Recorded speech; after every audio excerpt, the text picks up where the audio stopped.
یو نسخه د سشل کومه ډېره معمولي هلکا صرف 2 بوټي دي. هغه مریضان چې د جوړونو د اوبه ختم شوي او دا جوړونه ټقا کوي د دې د وجه پکې پړسوب راشي ډاکټران وایي د دې علاج نشته دی. داسې نسخه د خیمه ان شاء الله د الله په حکم سره چې بس صرف 2 میاشتې استعمال کې ټیک ټاک دی. هیڅ مساله به پکې بیا نه راځي. 2 شی نه دي، یو ته لاجونتي وایي او یو ته هیلدي وایي. نو 1000 ګرام به لاجونتي راوالي او 500 ګرام پکې به هیلدي واچوه.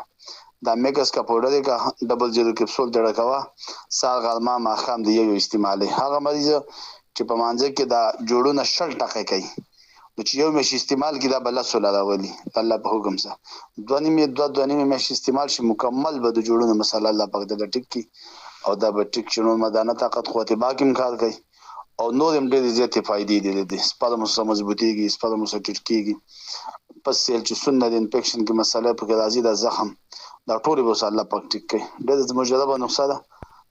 ملګري ان شاء الله ځان سوالي کې نوټ کی او به په خپل مکتبونو کې په خپل دواخانو کې کیدي او خلکو له ورکې د خلکو خدمت دی. جزاک الله خیر.